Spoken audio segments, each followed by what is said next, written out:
I'm going to replace a kitchen sink strainer and basket. To prevent any accidental flooding or showers, it's a good idea to turn off the water to the faucet. You'll likely find shut-off valves below the sink. Close them.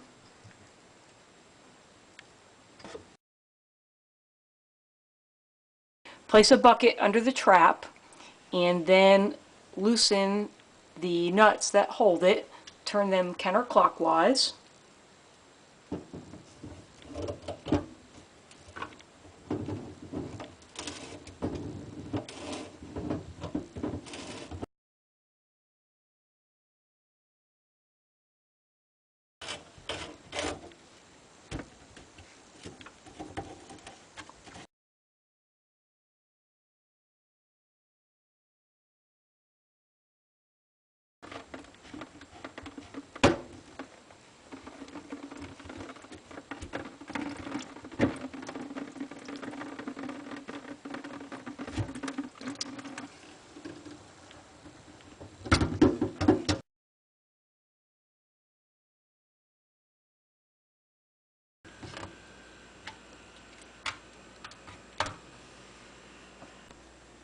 It's likely that the lock nut and threads look like these, and this could be the biggest challenge to replacing a kitchen sink basket and strainer.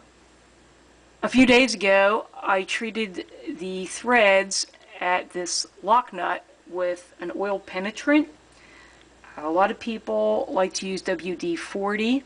However, if you want to increase your odds of getting something loose that's stuck, use a good oil penetrant like PB Blaster or Liquid Wrench. If you're loyal to WD-40, they do make a oil penetrant. Depending on the size of the lock nut, you could use adjustable pliers or maybe a large pipe wrench. You want to be careful with the pipe wrench though, because the ridges on the lock nut could damage the teeth. An oil filter wrench might work, or a special lock nut wrench, though I don't recommend this adjustable type. This wrench has never successfully turned any lock nut loose. They just tend to flex, or this wing nut works its way loose and the wrench jaws move. Because I don't have a wrench that fits around this large lock nut, I'm going to use a hammer and an old screwdriver to see if I can free it up. And a basket strainer wrench that I made out of a piece of PVC pipe. Turn the nut counterclockwise.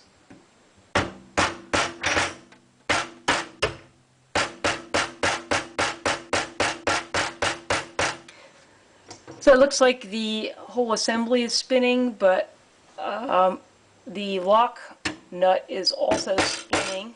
So see if I can get it all the way loose.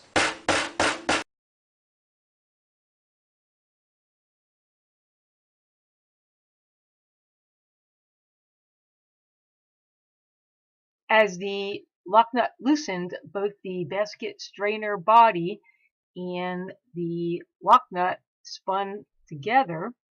Because I needed two hands to turn the lock nut, I got a helper to hold the basket from the top of the drain using the basket strainer wrench.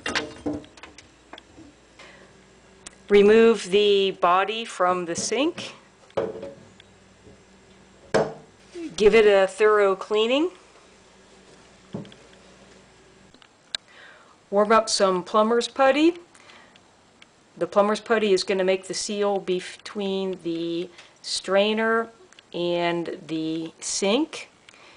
If your sink is marble or granite or any material that could be stained by the plumber's putty, you'll have to use silicone to seal the hole. If you use silicone, you'll have to wait for the silicone to set up and dry before you can use the sink.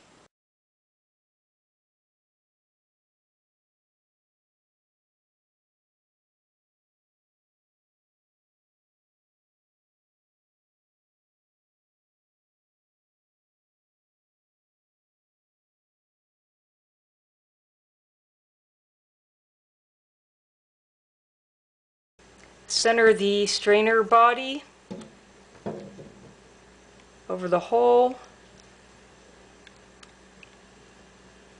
Give it a gentle push down. Remove any putty that has pressed between the strainer body and the bottom of the sink. Next, install the rubber washer, the cardboard washer,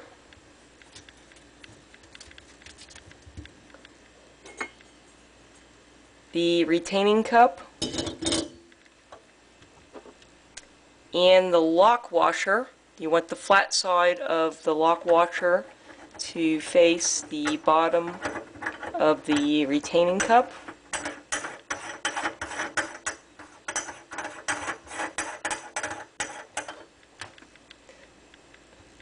Center it and hand tighten the nut.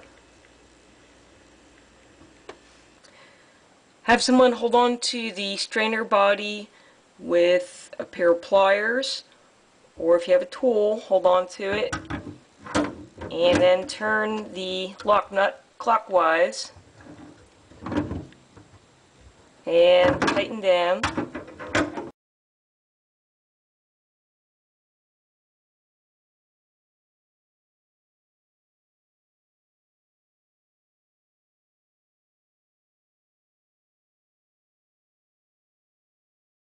I'm going to wrap some Teflon tape around the threads as an insurance policy so that my drain doesn't leak.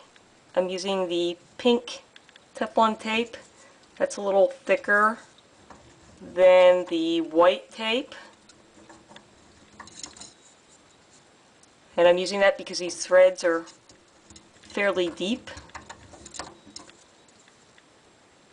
And you want to wrap the tape the same way that the nut turns, clockwise. Reconnect the trap. There's a flat washer. Place the flat side towards the bottom of the sink.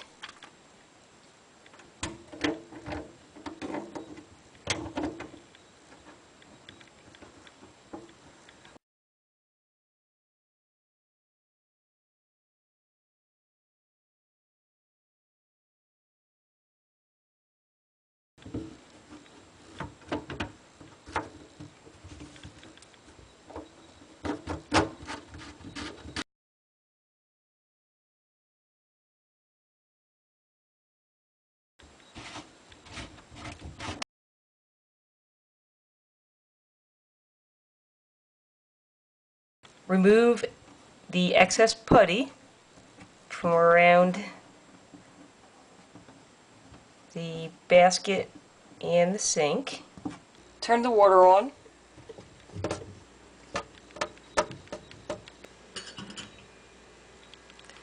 Check for leaks. Make sure that the stopper does hold water in the sink, and then check your plumber's putty seal and look underneath the sink to make sure that you have no leaks. Then remove the stopper and check to make sure that you don't have any leaks on your piping connections. And you're done. I hope you found this video helpful. A thumbs up is always appreciated, and thanks for watching.